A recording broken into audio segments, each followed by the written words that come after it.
the premier is picking this fight because it is a relatively small one that he thinks he can win or at least look good in.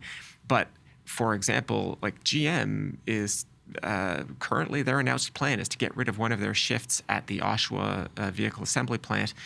That will affect 10 times as many workers as we're talking about in this Diageo plant.